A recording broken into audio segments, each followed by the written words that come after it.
I have had so many people tell me, why do you have horses? They're hay burners.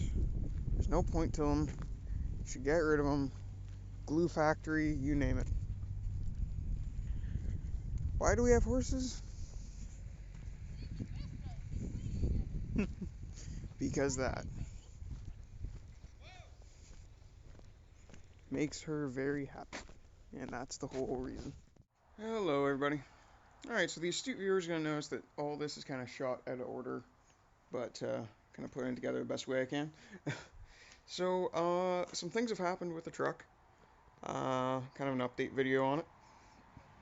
One that should be kind of standing out for anybody who's been watching is there's tow hooks on the front now.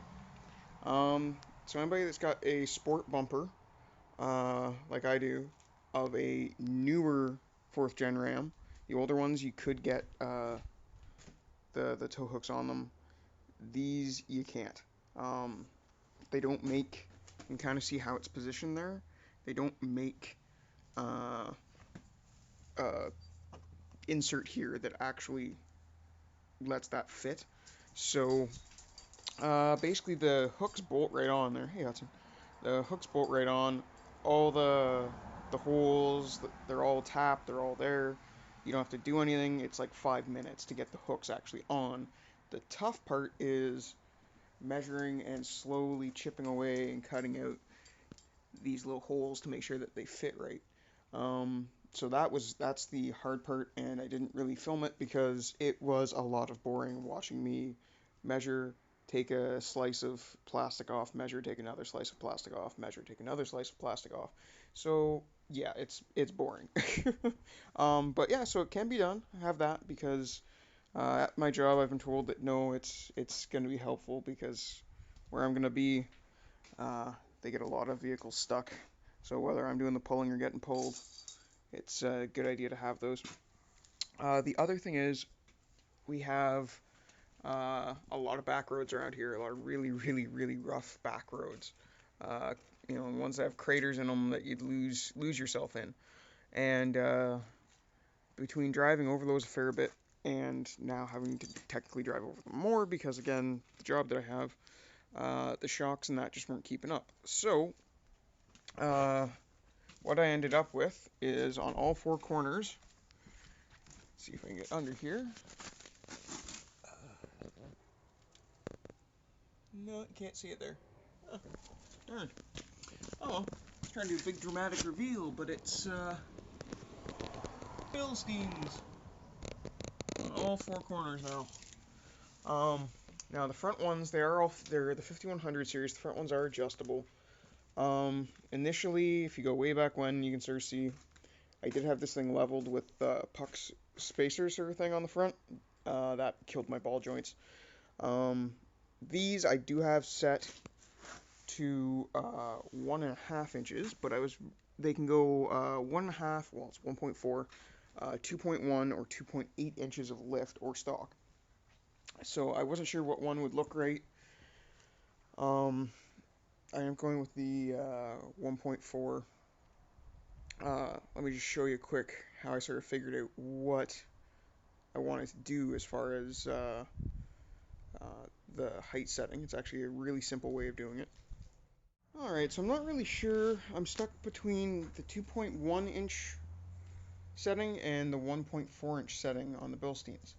So what I'm going to do is I'm going to put my jack underneath the front cross member, and I'm going to measure out each lift and see what it looks like.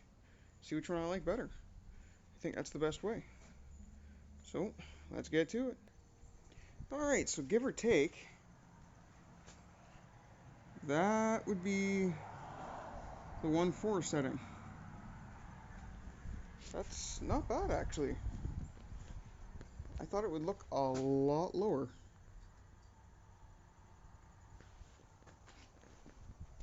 Alright. Let's see if I can get to the 2.1. Alright, so there we go.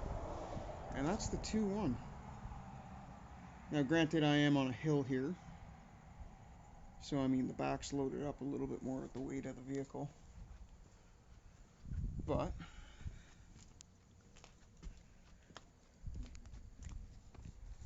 I gotta say,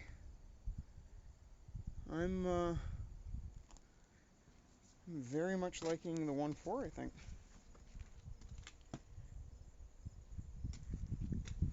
I think that's the way I'm going, is the 1.4. Won't be as hard on front end geometry, etc. And should give me a little bit of room to squat still when I pull things or haul anything. Yep, can do the 1.4, I think. All right, with that said, let's get to the shop and get that done. So yeah, that's that. I definitely get what people mean when they say that those shocks ride firmer. Uh, it's it's more in control, is what it is. It's you feel the bump a little bit more, but instantly the vehicle's planted again. Whereas before, if you got a little bit of washboard or a couple bumps in quick succession, right away you're sitting there and going, uh oh, and it's starting to kind of slide and want to wobble back and forth on you. So it's definitely much more in control, which on these back roads is amazing, and it still rides really really nice. So that's done. The Carven's on there, which when I started to put that on would be this.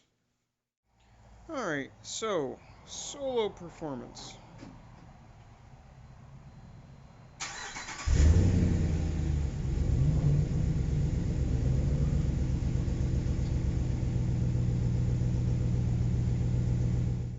And the mandatory straight pipe.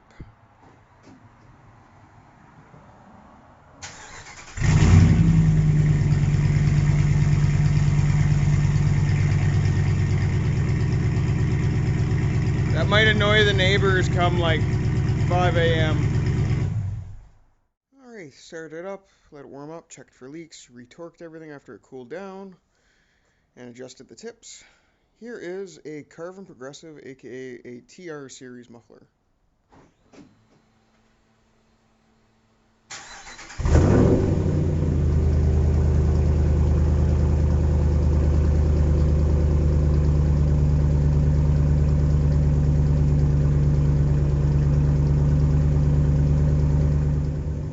There's an idled down, or idling down, Carven.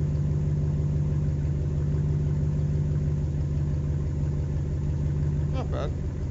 I like that. That's good. We'll see what it sounds like after a drive. Alright, so here's a Carven Progressive, aka the TR series muffler, versus the Solo Performance Mach 40. Which, was it this side? No, it's the other side that's gotten bad, but yeah, there's a couple other little cracks opening up on it. So, kind of sad about that, but is what it is. Yeah, as you can see, there's the size difference, canister style. You know, that one it splits internally, that one splits externally. Let's see if I can get some light here to, kind of show down the center, the bore of the pipes. This one obviously has been run, so they're black as sin in there. Like I said, you can see in there, just like I showed in another video, it splits there. It's all perforated. It is a very nice little setup. Sounds really mellow. These guys have a special twist on their louvers there, but yeah, straight through, way less perforations, obviously less, technically less packing. So yeah, we'll see. So yeah, so that's the truck now. That's basically to the point that I'd wanted it when we first bought the thing. When it came off the lot, that's uh, so it's gone from 275 60 20 Goodyear SRA tires, all season tires, to 275 65 20 uh, BFG KO2 all terrains, which takes basically from a 33-inch tire to a 34.1. It's got skid plates, which the sports aren't supposed to have. It's got tow hooks, which the sports aren't supposed to have, and without some modification, you can't put on. It's got the Mopar black running boards. It's got a spray and bed liner, albeit factory. It's got the front windows are tinted to match the back. Um, it's got the Carven exhaust on it. It's got Billstiens on all four corners. It's got the front struts set to raise it the front 1.5 or 1.4 inches, which essentially levels it out. Yeah, I think that's it. I think that's what I've done to it so far, and might be what I leave it at. That's essentially the truck that we wanted when we bought it. So, yeah, hopefully you've sort of enjoyed this video, enjoyed sort of seeing the progression and what does and doesn't work. Um, we'll see where we go from here. Hopefully we get back to, some more gaming type goodness. We'll see what happens. Um, one little thing I do want to toss in here about gaming is we were going to try Flesh and Blood. I actually have in that green box there, that deck archive, I actually have like 4 Flesh and Blood Blitz decks, pre-con Blitz decks. I really want to play them. Problem is, I actually can't read them. The print is so tiny and so fine that somebody who has her level of disability as far as sight goes can't read them. And I've got no friends close by that really are that big into gaming that want to jump on board with it. So until I can find somebody, sorry guys, I can't give you a review of how I find Flesh and Blood. It looks really cool. I love the idea and the mechanics and stuff. It seems like it'd be an awesome game, but until I find that person, I can't play it. So, sorry guys, Legend Story Studios, who make Flesh and Blood, FYI, print's a little too small for some people. So, anyways, uh, like, comment, subscribe, and we'll talk to you guys soon.